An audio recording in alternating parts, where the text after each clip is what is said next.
Hello, welcome to my YouTube channel, or welcome back to my YouTube channel.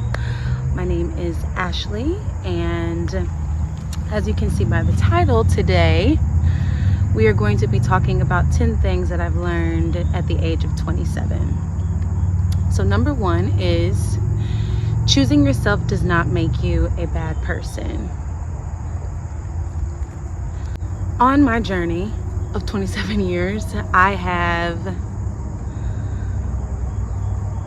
dealt with aspects of myself being a people pleaser and overgiving and overpouring into others that could not do the same for me. And here recently, I have really toned it back and poured into myself more than ever before, honestly.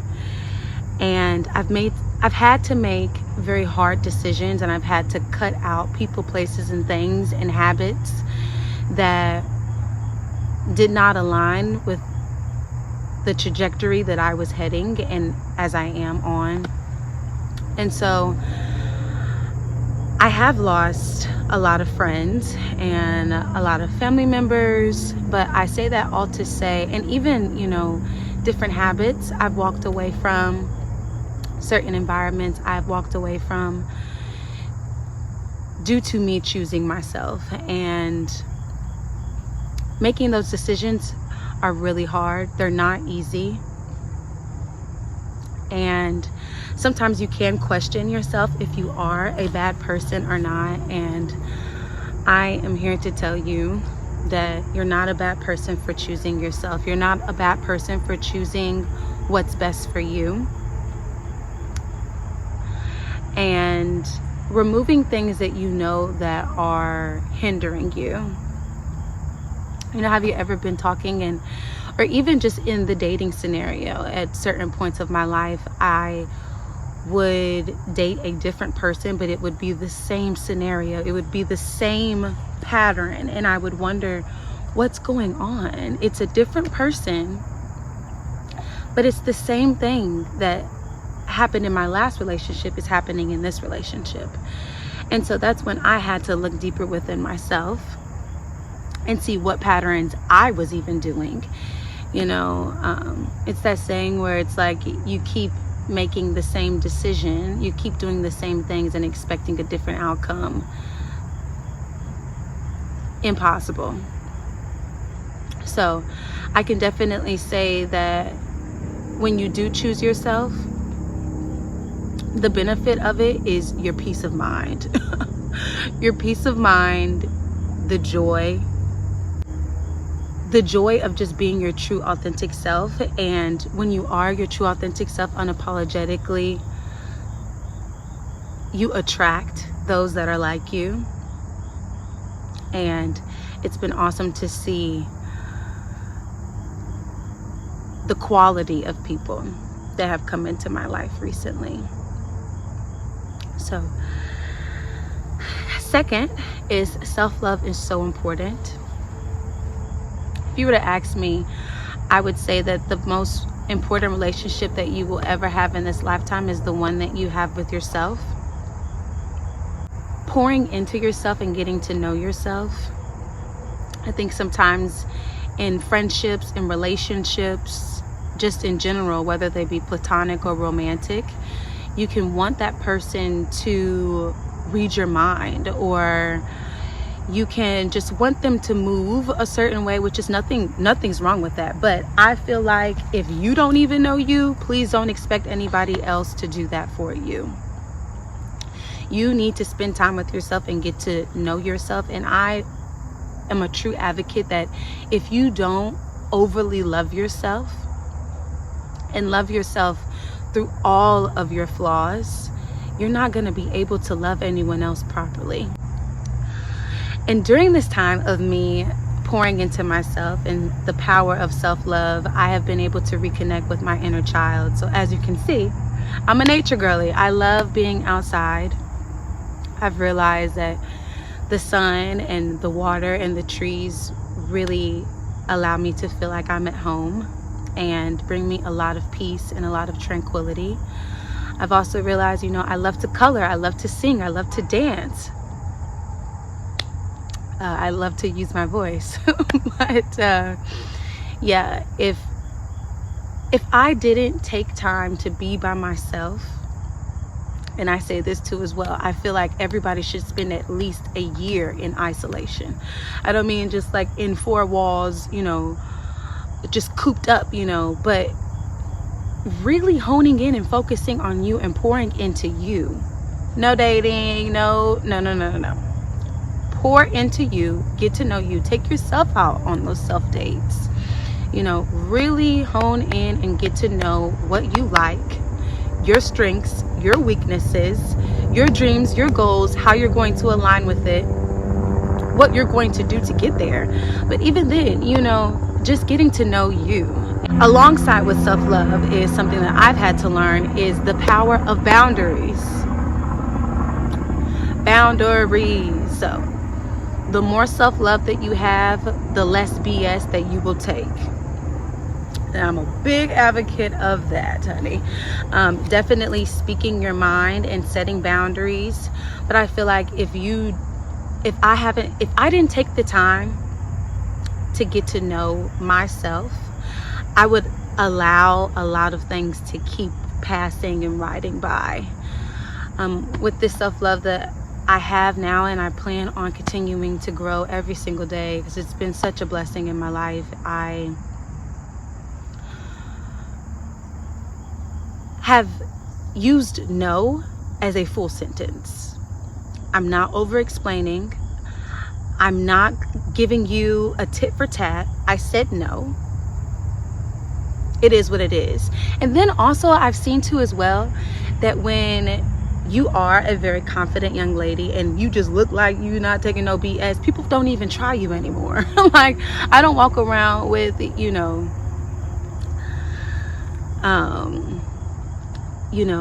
unwelcoming energy or an unwelcoming face. That's not me. But also, just by the way that I carry myself, I'm not going for a lot of stuff, you know what I mean? So I'm grateful to have taken the time to pour into myself and love every part of me.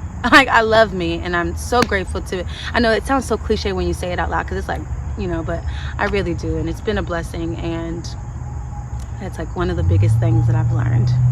So the third thing is be mindful of how you speak to yourself. Be mindful of how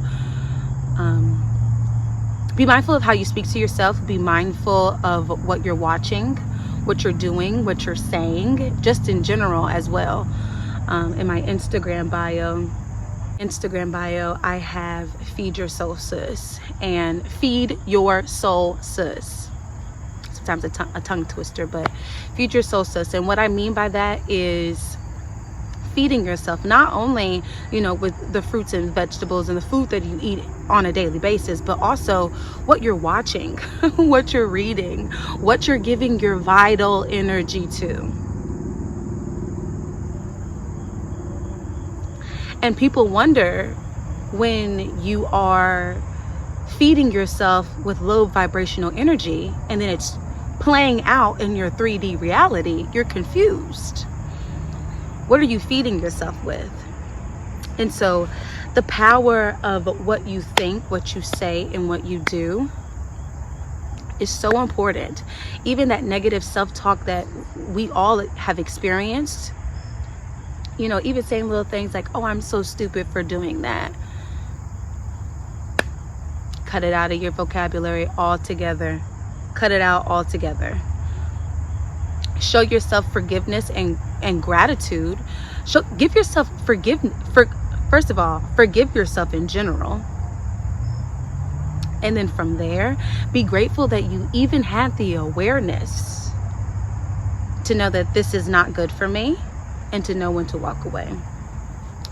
Also understanding that there is so much power and death in your tongue.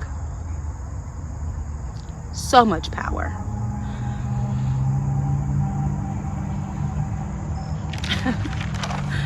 fourth thing that I've learned is to flow and trust.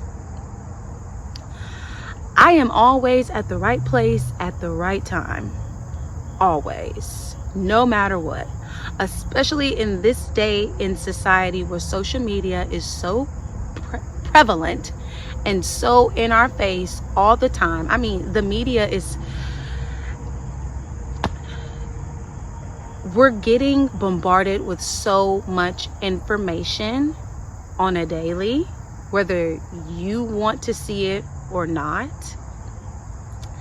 And especially with social media and how people may want to only show the good parts of their life, and how it can make you feel as if I'm not doing enough, or, you know, I'm not a billionaire by 18 years old or 25 years old. You might start to feel like you're a failure.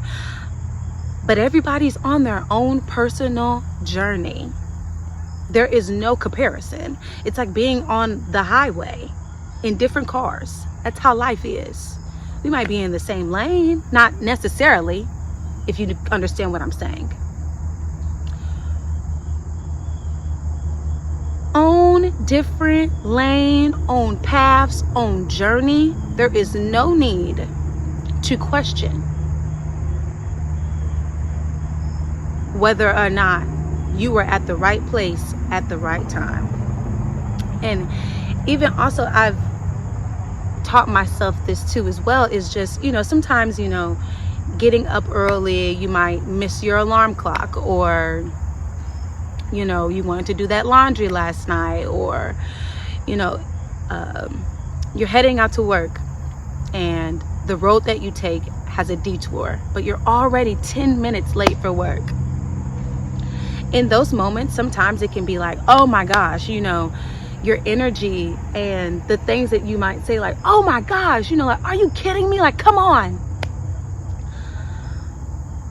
But little do you know that that detour that's going to make you maybe 15 minutes late actually saved your life.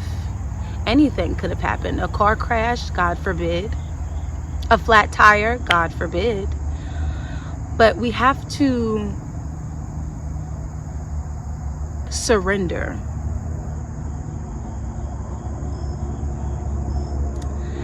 And trust that you are always at the right place at the right time.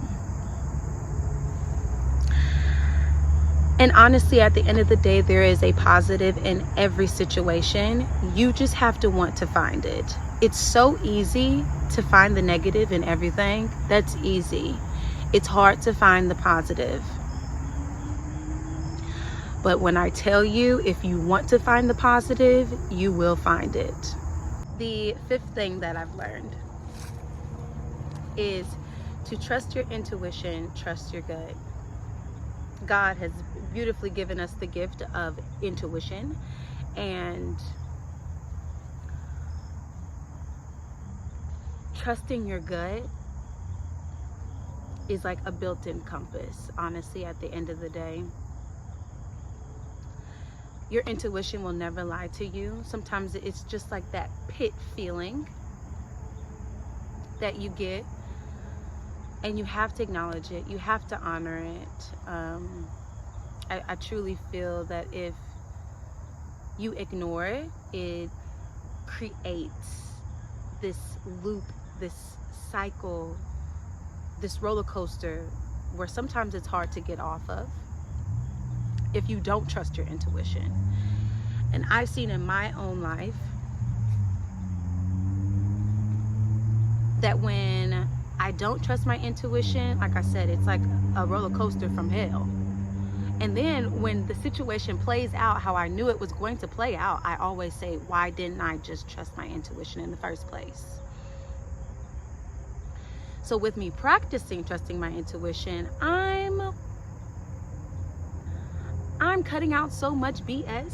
Like there isn't there isn't even a, it's like a stop. It doesn't even present itself anymore because I'm trusting my intuition. And with that, it definitely does take time, because after not trusting your intuition and looking for external validation, or people pleasing, or wanting to, do certain things for other people and putting yourself on the back burner, it takes time to get out of that pattern. It takes time to get out of that cycle. But when you do, and when you consciously do it, you'll see the benefits in your life start to play out, and you'll never want to go back. And then the more that you do it, the more that you strengthen your intuition. So I love that when you are strengthening your intuition, don't allow yourself to be gaslit, because people will definitely gaslight you. People will definitely do that, but stand strong. And I say this to myself too, as well as I speak to you guys as well, is just stand strong. Stand strong. The sixth thing that I've learned is the power of your mind. The power of my mind really shapes my reality. And so that goes back into what I was saying about feeding your soul and being very mindful of what you are watching, saying, doing, giving your energy to, what you're entertaining. Because the more that you do it, it's going to shape your reality. And the power of the mind. There are times where I will be thinking about something and somebody will say what I just said. There will be times where, I'm thinking about, oh my gosh, I wanted to pick up that flavor of ice cream.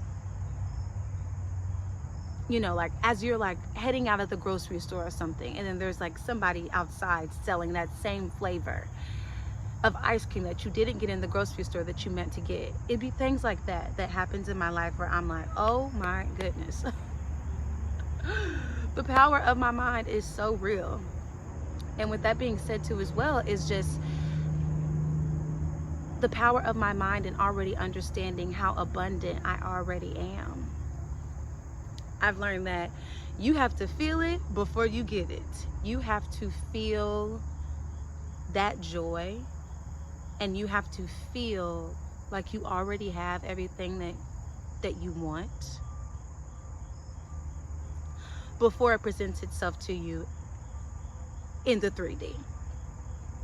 And so, when it comes to the abundance mindset, I always talk about, and I say it in this manner first, of just understanding that we are so abundant already. So abundant already. A roof over your head. If you have a roof over your head, if you're watching this video, you have a phone. You have access to Wi-Fi. Food in your belly, transportation, whether that be you have your own vehicle or you have someone that you can rely on, whether you take public transportation, either way, a bike, a scooter, we're so abundant.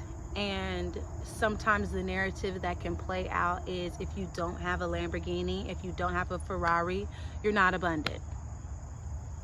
And that's not true.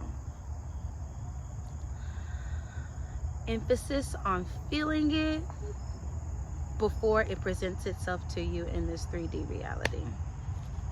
The seventh thing that I've learned is take inspired action, but also rest and relax.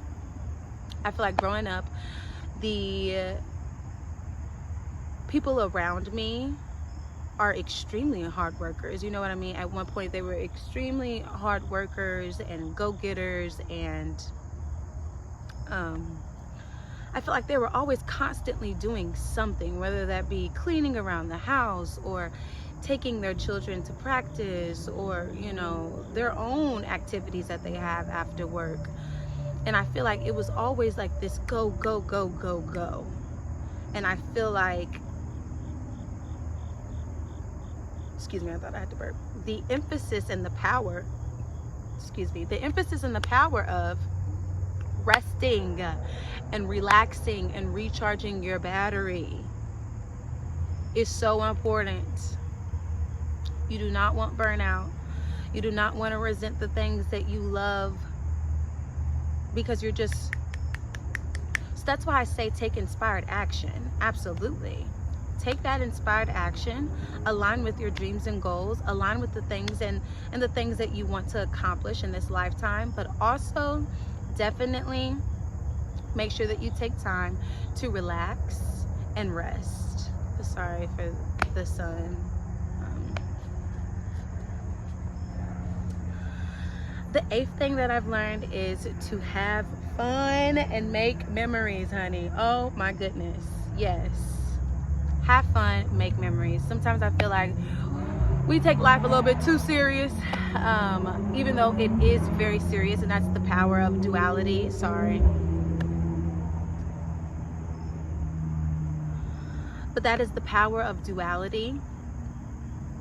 Yes, a time and place for everything, because there are very serious issues and very serious things that go on in people's lives and around this world at all times. But also understand too as well to have fun. You know, you didn't just come down here just to worry, just to stress, to slave and work hard as hell. You also came down here to have fun, create beautiful relationships with yourself, with others, you know, and to make great memories, you know. So it's very important to do that and to laugh. Laughter is medicine. Laugh. The 9th thing that I've learned is to shine authentically and unapologetically. Now, when you do this and you start to take up space unapologetically and authentically, without any care in the world about how that makes anybody else feel, best believe it's gonna be weird for a little bit. And it might always be weird until you get around your soul tribe, you know, until you get around those that are truly aligned with your frequency and your energy. But when you show up for yourself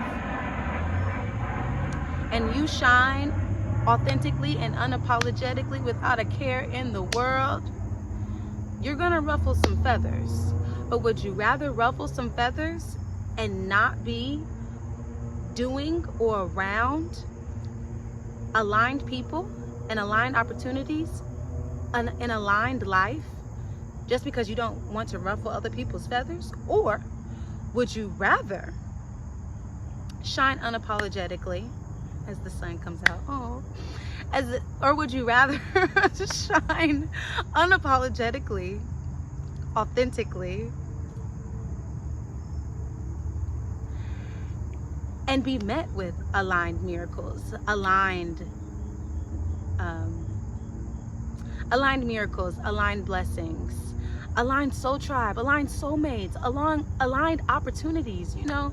So I emphasize that so much in a world where I feel like people, places, and things want you to dim your light and want you to dim how awesome we all are and how creative we all are. You know, we're here to create. We're meant to learn. We're meant to grow. But also, you know, there's this one saying where it's like, you know, there's so many stars in the sky, but what makes it so beautiful is that every star is shining authentically and shining unapologetically, and that's what makes it so beautiful. So just embracing who you are altogether, you know. Embrace yourself, you know, and love yourself.